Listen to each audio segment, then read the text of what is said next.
Então, nessa aula, a gente vai começar a discutir algumas das aplicações das leis de Newton, que é o que realmente dá sentido às três leis que a gente acabou de discutir no vídeo anterior. Então, vamos começar por um caso bem simples, né? Imagina que a gente tem um bloco, tá? Que pode se mover somente na direção horizontal, tá? E é aplicada uma certa força sobre ele. Tem várias maneiras de representar essa força.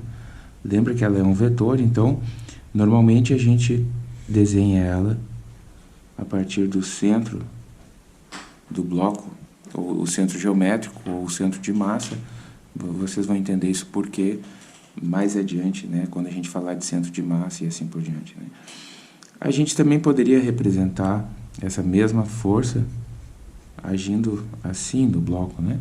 Mas é mais usual representar dessa forma.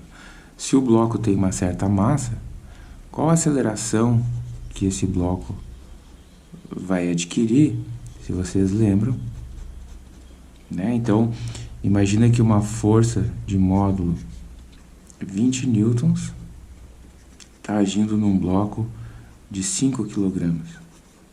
Então, a aceleração em módulo vai ser a força em módulo dividido pela massa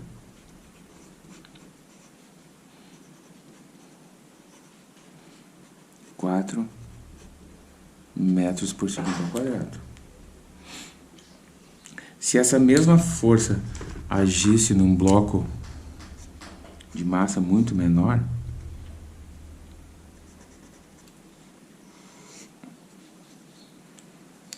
a mesma força, a força de mesma intensidade, direção e sentido, agisse num bloco de massa 1, a aceleração desse bloco seria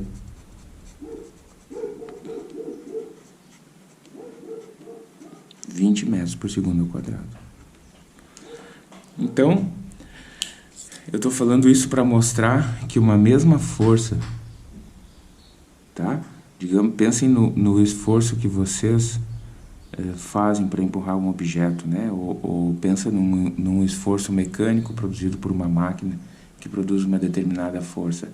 Essa mesma força vai representar acelerações diferentes dependendo da massa do bloco. Então, a causa, que é a causa da aceleração, que é a força, né? Agindo num certo bloco, causa uma aceleração. Qual é a proporcionalidade entre a força e a aceleração? A inércia, ou a massa, né? Então,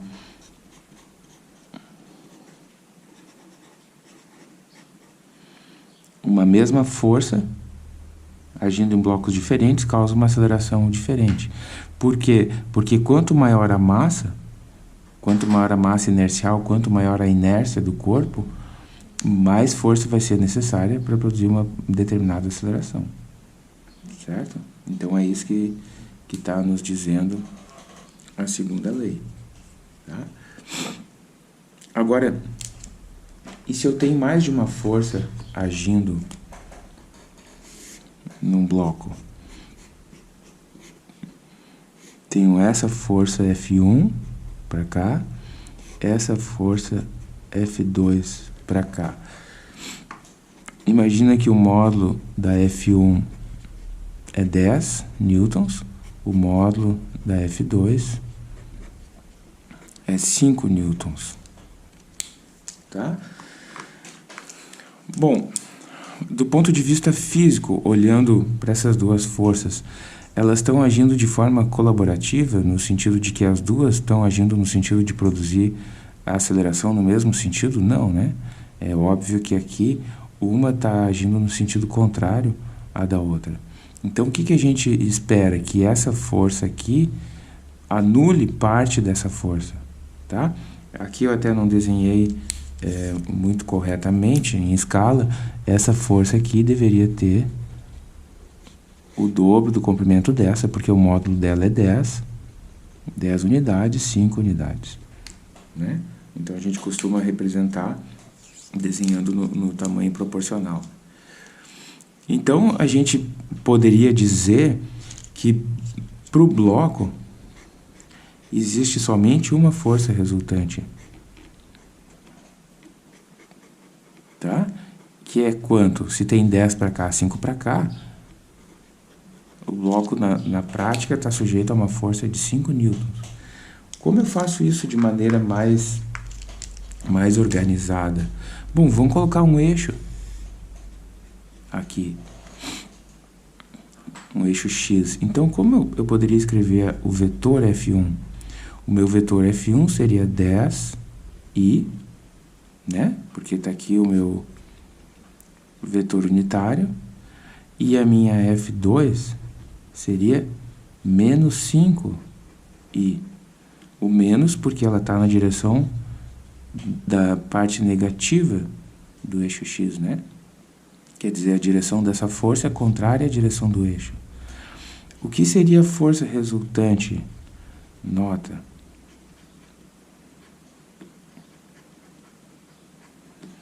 Que então 10i menos 5i, que é igual a 5i. Tá? Na verdade, aqui o que a gente escreveu é o módulo dela. A força resultante completa precisa ser um vetor. Então, teria que ser isso. Tá?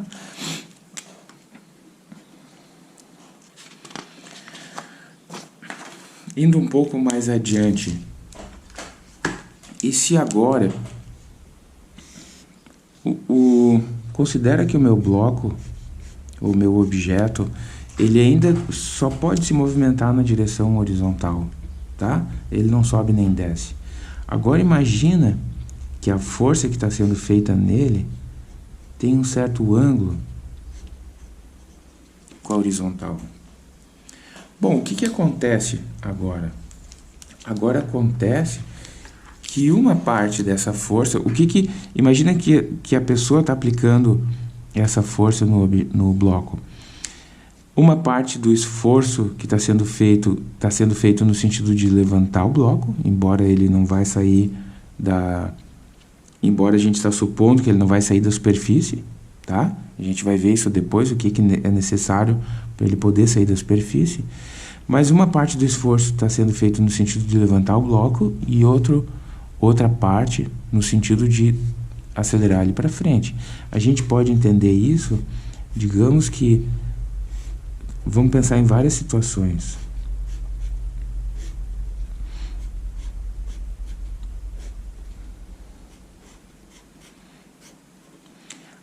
Eu tenho 4 situações diferentes, né? Quer dizer, o ângulo mudou, a direção e o sentido da força mudou. O módulo é o mesmo para todos, tá?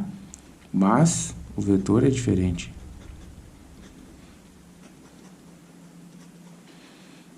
Mas o módulo é o mesmo. Qual a diferença entre essas 3 forças? Que essa aqui está toda ela acelerando o objeto nessa direção. Essa aqui já tem uma pequena parcela tentando levantar o objeto e a outra parcela tentando acelerar ele nessa direção. Essa tem uma parcela maior tentando levantar e uma menor ainda acelerando ele ao longo da superfície. E essa aqui está quase toda tentando levantar ele e quase nada agindo no sentido de acelerar ele para frente. Bom, como a gente divide a parte que está acelerando ele ao longo da superfície e a parte que está tentando levantar ele pelas componentes. Tá? Então, se aqui está o meu eixo X,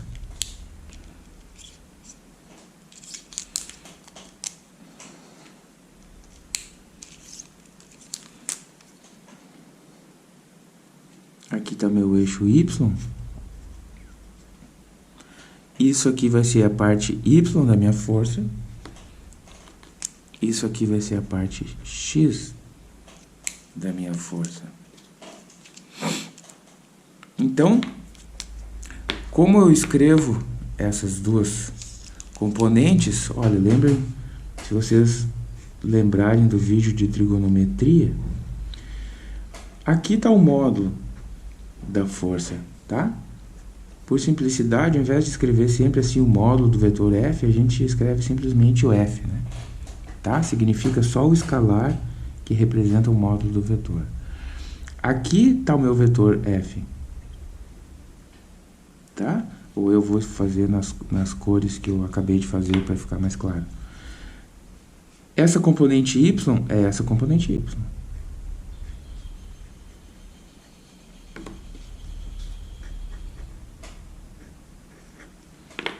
E aqui a componente x. Então, fica razoavelmente simples, né? Se a gente lembra das definições da trigonometria, de escrever. Claro, essa componente, da onde que eu obtive isso? Eu desenhei os eixos ortogonais, um paralelo à superfície, um perpendicular à superfície. Está aqui o meu vetor. Eu faço uma projeção ortogonal, quer dizer, paralela a esse eixo, desenho uma linha paralela a esse eixo até chegar aqui, é a minha componente x, desenho uma linha paralela a esse eixo até chegar aqui, é a minha componente y. Quer dizer, a projeção desse vetor no eixo x, a projeção desse vetor no eixo y. A sombra desse vetor no eixo x, a sombra ortogonal, né, digamos assim. Então, se a gente lembra das definições, qual era a definição do cosseno de um ângulo?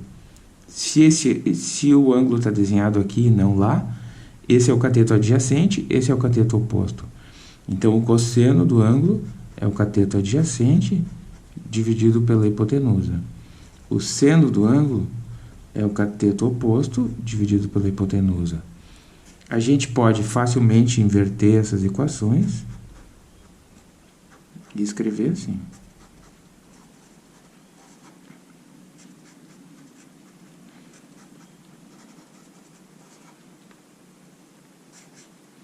Certo? A gente discutiu coisa bem parecida, né, ou se não idêntica, na aula sobre trigonometria, né, e vetores depois. Então aqui eu vou ter uma parcela da força agindo no sentido x ao longo da superfície, né? Lembrem sempre que eu desenho a superfície aqui. E uma parcela da força tentando levantar o bloco. O bloco vai sair da superfície, pode, quando essa parcela que está tentando levantar ele for maior que o peso, porque lembrem que tem sempre o peso aqui, né? Se o bloco está sob a ação da gravidade. Tá? Então, rapidamente, para a gente entender o que acabou de falar, digamos que o módulo da força é 30 newtons e o ângulo é 60 graus. Então, a componente x é igual a 30 vezes cosseno de 60, que é 1/2. Então, 15 newtons. E a componente y, 30 vezes seno de 60, que é raiz de 3 sobre 2, que então é 15 raiz de 3. Certo? Então, se eu tenho uma força que tem 30 newtons, né, com um ângulo de 60 graus com a horizontal, né, como a gente mediu no desenho, essa força se decompõe numa componente x de 15 newtons e numa componente y de 15 raiz de 3 newtons. Bom, mas então, se eu somar esse 15 com 15 raiz de 3, eu obtenho os 30 originais. Por que se eu faço fx mais fy não dá a f? Porque não tem que dar mesmo, né? Isso não é uma soma algébrica, é uma soma de quadrados, porque o que eles têm que fazer é satisfazer o teorema de Pitágoras. Então, fx ao quadrado mais fy ao quadrado, isso sim teria que dar f. Então, 15 ao quadrado mais 15 raiz de 3 ao quadrado teria que dar f ao quadrado, né? Então, 15 ao quadrado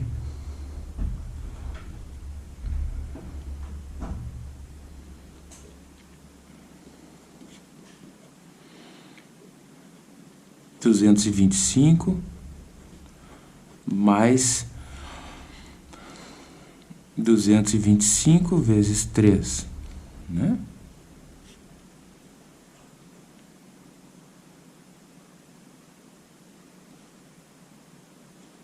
(675). Então, 675 mais 225, 900. Ou f raiz de 900. Ou f raiz de 9 vezes 100. Ou f raiz de 9 vezes raiz de 100, que é raiz de 9, 3, raiz de 100, 10. Então,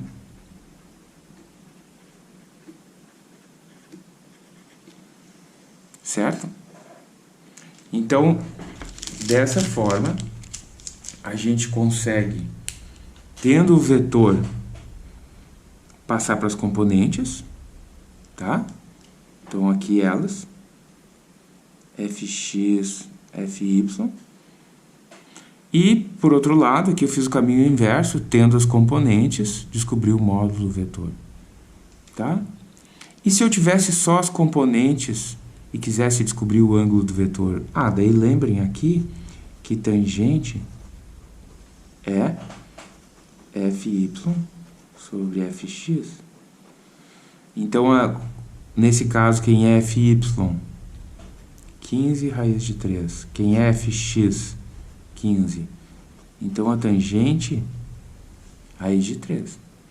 Então, se eu procurar um ângulo que tenha tangente raiz de 3, eu vou descobrir qual é o ângulo formado por essas duas componentes. Tá? Eu estou, de certa forma, revisando o que a gente falou de forma mais abstrata lá nos vetores. Estou aqui tentando aplicar para um caso específico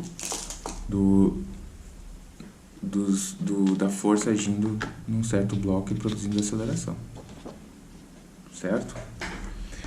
Bom, vamos complicar um pouco mais ainda a nossa situação de forças, tá?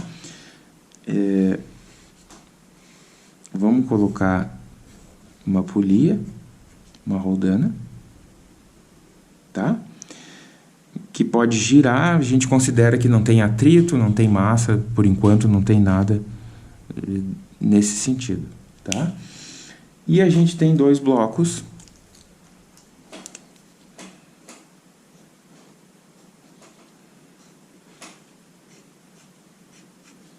tá?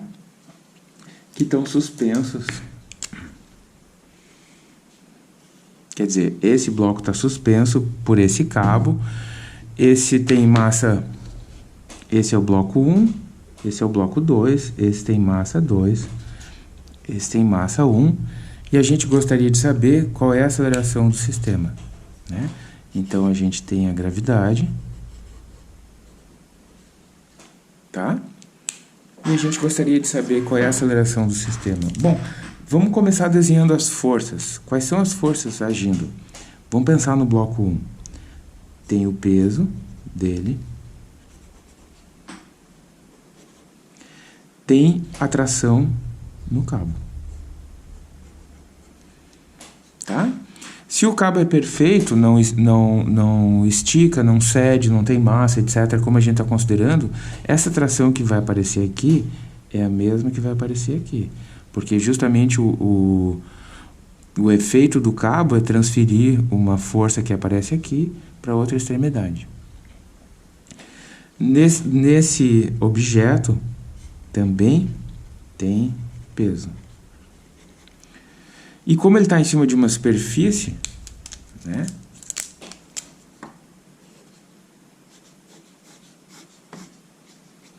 como ele está em cima de uma superfície, tem a força normal. Tá? Bom, essa força normal, como a gente falou antes, nesse caso ela está simplesmente reagindo ao peso. Então, essa força, a gente imagina que ele vai acelerar, ou ele pode acelerar nessa direção? Não. Então, a gente tem que normal, positiva, menos peso negativo, porque está no sentido contrário, deveria dar a massa vezes a aceleração, que é zero, né? Deveria dar a massa vezes a aceleração dele, que a gente sabe que é zero, porque ele não vai acelerar nessa direção.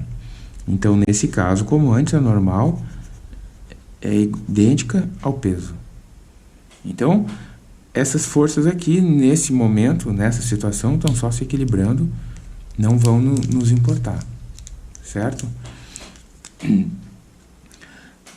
Então, a gente poderia, e muitas vezes é instrutivo fazer isso, desenhar os blocos separadamente. Tá? Fazer o diagrama de forças de cada um dos blocos. Vamos olhar só para o 2. Tá? Eu já vi que essas duas aqui não vão ter efeito na aceleração dele, nesse caso, estão só sustentando ele em cima da superfície. Então, o bloco 2 é o seguinte. Tem essa configuração de forças. O bloco 1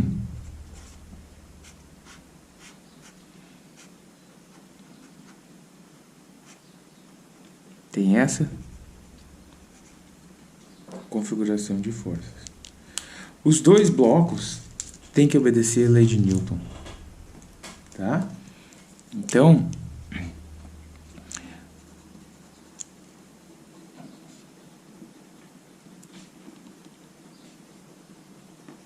os dois têm que obedecer isso. Então, eu poderia escrever assim: a força resultante no bloco 1 tem que ser a massa do bloco 1 vezes a aceleração do bloco 1. Tá? Eu botei todos os índices aqui para ficar bem claro o que eu estou falando.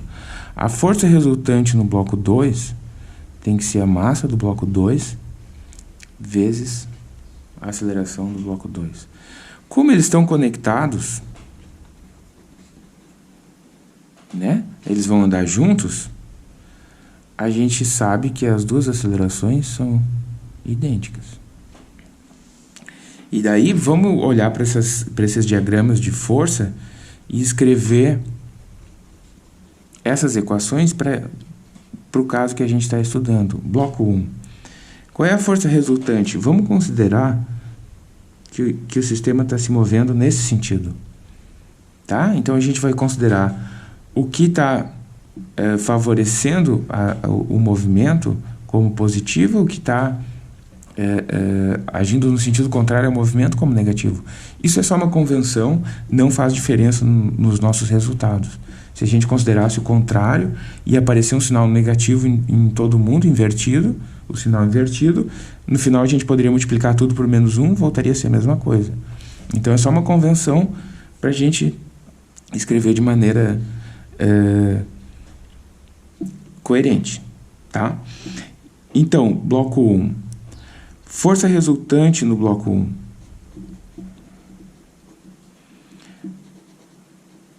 M1G positivo menos T negativo. Tem que ser igual M1A. Tá? Eu vou botar assim porque aqui a equação já não é mais vetorial e aqui ainda é um vetor. Então, para ficar correto, tá? Força resultante no 1, M1 vezes A. Bom, eu sei quem é M1, sei quem é G, não sei quem é T, não sei quem é A. Vamos para o bloco 2. Bloco 2, força resultante no bloco 2, T é igual M2 vezes A. Então, eu acabo com duas equações.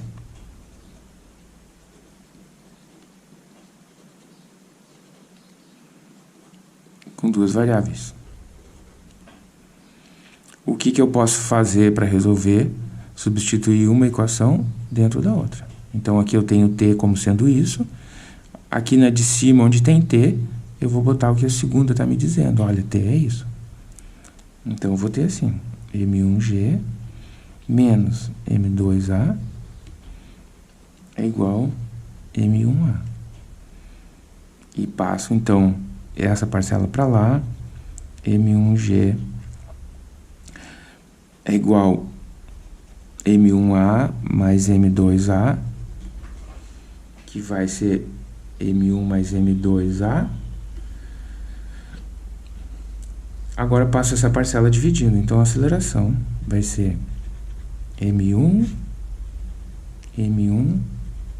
mais M2. E eu tenho a aceleração do sistema, independente de quão sejam as massas, né? Exemplo dentro do exemplo, M1, 1, M2, 3. Tá? Aceleração, 1 mais 3, 4. Aceleração.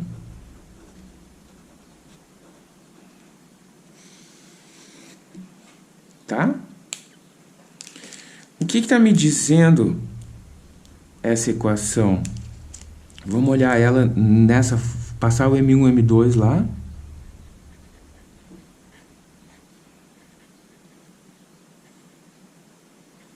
Tá? Passar para lá e olhar ela dessa forma. O que essa equação está me dizendo? Massa vezes aceleração é igual a força. Qual é a força que está agindo, a força global que está agindo para acelerar o sistema? M1G. Por quê? Porque é só esse bloco, só a força-peso desse bloco que consegue acelerar o sistema. Mas qual é a força, qual é a massa, qual é a inércia que essa força está acelerando? M1 mais M2. Porque as duas estão conectadas. Então, de novo, isso aqui é simplesmente uma reescrita, né, dessa mesma equação de Newton para as duas massas. Tá?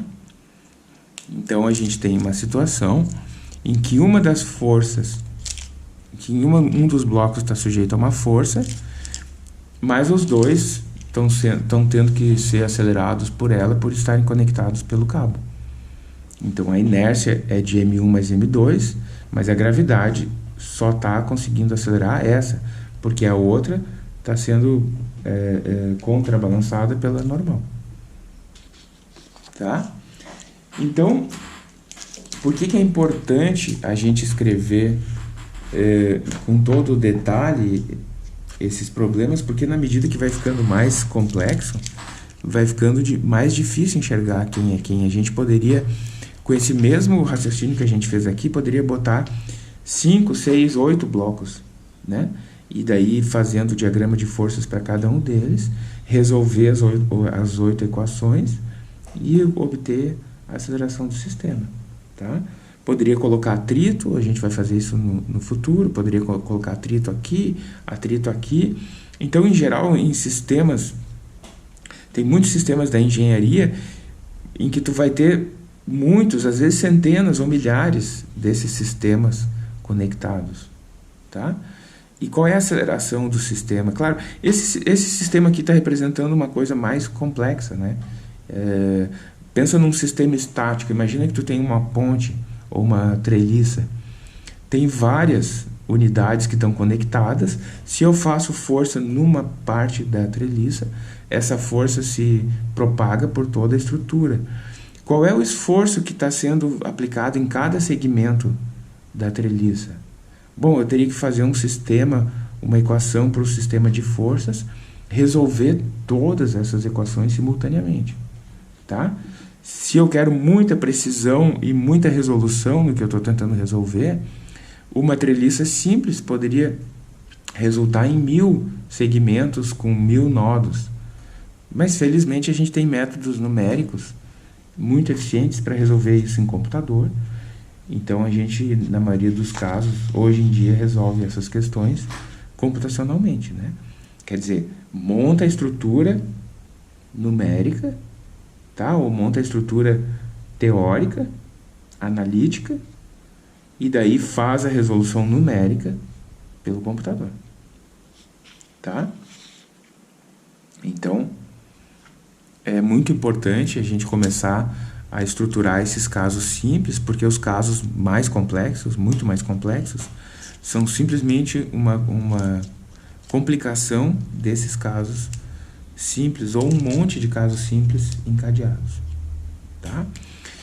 Vamos discutir um outro problema muito importante, que é o plano inclinado.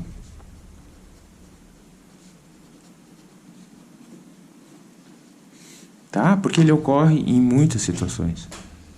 Tá? Então, imagina que eu tenho um plano que não está alinhado nem com a horizontal, nem com a vertical, mas que faz um certo ângulo com a horizontal.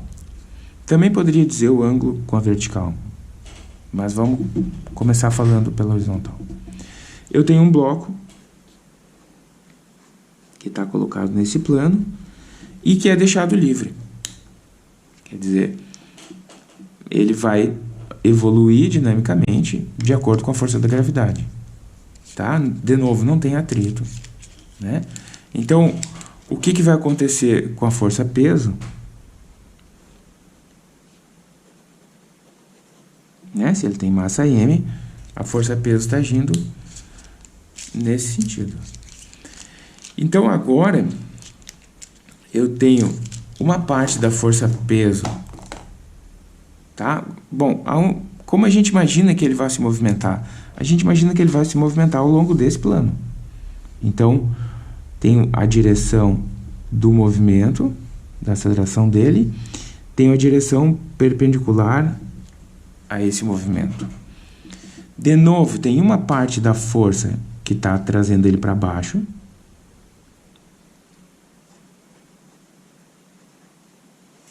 Tá? Tem uma parte da força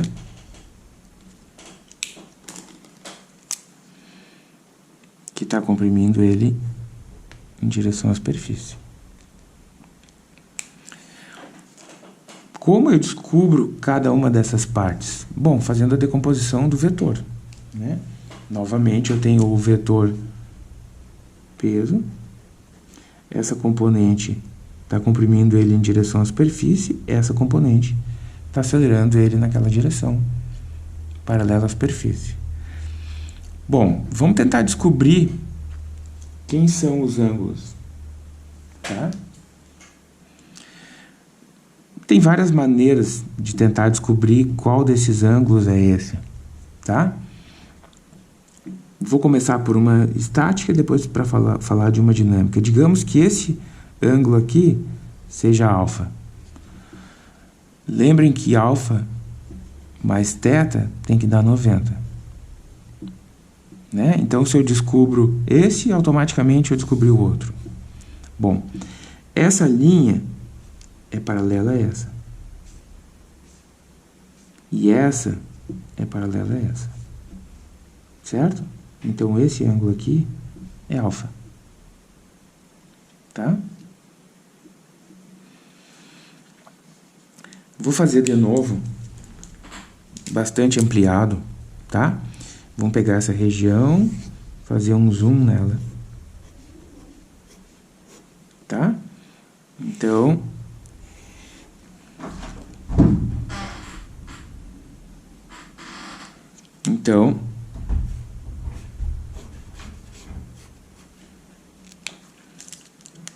eu tenho peso.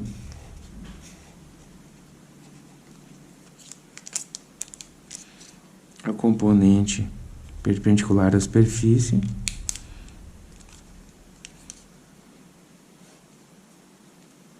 Tá?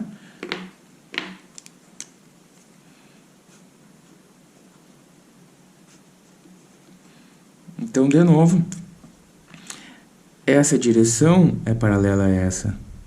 E essa é paralela a essa. Então, esses dois ângulos aqui são os mesmos. Tá? Bom, quanto que é aqui? 90. Então, se θ mais alfa dá 90, esse aqui é alfa, esse aqui tem que ser θ. Então, esse ângulo aqui é θ. Tá? Outra maneira de chegar a essa conclusão, imagina que esse meu plano é articulado e eu vou baixando ele. A força-peso vai manter sempre a mesma direção. Tá? Ela não vai andar junto, ela vai ficar sempre apontando para baixo. Agora, na medida que eu estou baixando o meu plano, esse θ aqui, esse θ que está sendo medido aqui está indo para zero. Qual dos dois ângulos também está indo para zero? Na medida que eu vou fechando o meu plano inclinado, qual desses dois também vai indo para zero? Esse ângulo, né? Na medida que esse aqui vai para zero, esse aqui também vai para zero. Então, são o mesmo ângulo. Tá? Vocês vão ter que parar e pensar um pouco até se convencer que esses dois ângulos são o mesmo. Porque em muitos problemas, não adianta vocês decorarem, olha, esse e aquele, porque às vezes pode ser dado esse, poderia ter sido dado esse, poderia ter sido dado esse. Qualquer ângulo que defina a geometria do problema. Então, realmente, vocês têm que pensar como descobrir qual dos ângulos é o que vocês querem. Bom, agora, então vamos esquecer, uma vez que a gente usou esse alfa para descobrir o θ, vamos esquecer ele por um momento e vamos pensar na decomposição dos vetores. Isso aqui é mg, né? Essa aqui é uma componente, essa aqui é outra. Bom, essa componente é a mesma que aparece aqui. Então, de novo, a gente tem aquele triângulo, tá? Que eu poderia desenhar. Vou desenhar de outra forma aqui. O cateto adjacente está aqui. O cateto oposto está aqui. E o ângulo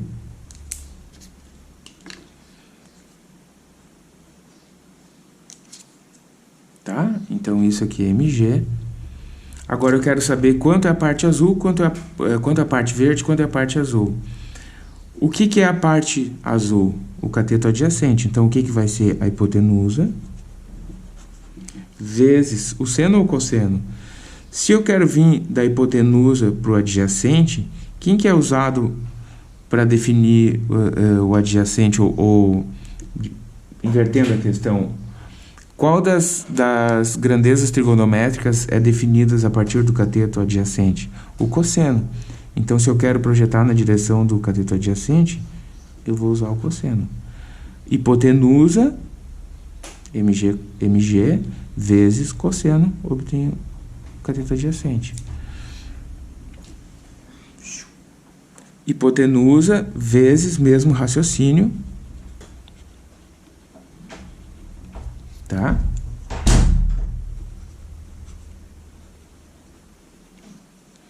Então,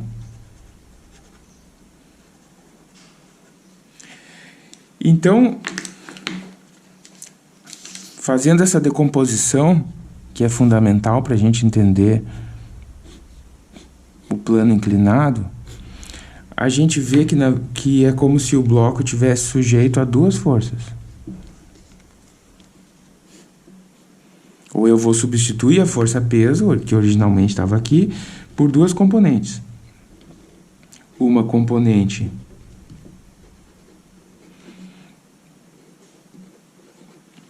outra componente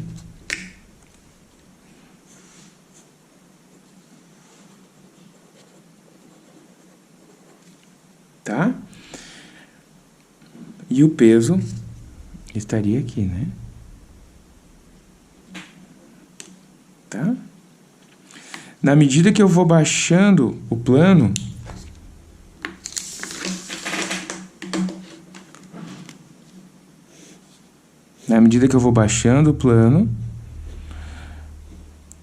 o peso que está aqui vai ficando mais partido com essa componente e essa aqui vai ficando cada vez menor. Quer dizer, a aceleração ao longo da superfície vai diminuindo.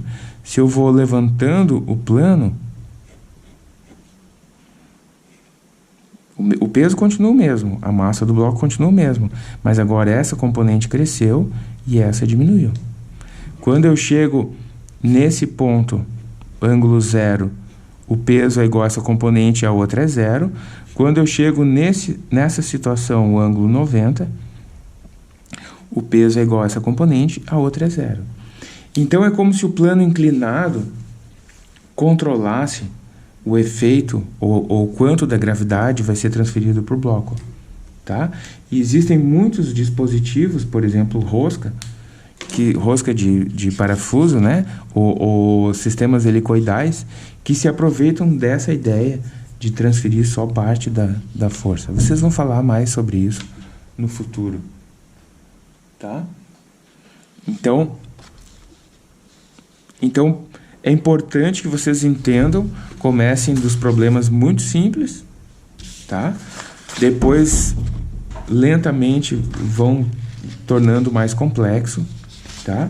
Para que no futuro a gente possa montar um panorama em que envolvam várias forças e vários sistemas, né? Nota que tudo que a gente fez aqui basicamente é trigonometria e decomposição de vetores, tá? Então é importante que vocês tenham bem claro a noção de vetores e as noções trigonométricas antes de adiante. Essas noções aqui vão ser a base para todas as construções, a maioria das construções teóricas e analíticas que vocês vão fazer ao longo da profissão de vocês, né? A gente está começando com coisas bem sintéticas, bem simples, bem abstratas, mas isso vai se refletir em todas as coisas práticas que vocês vão fazer, tá? Então, na próxima a gente continua.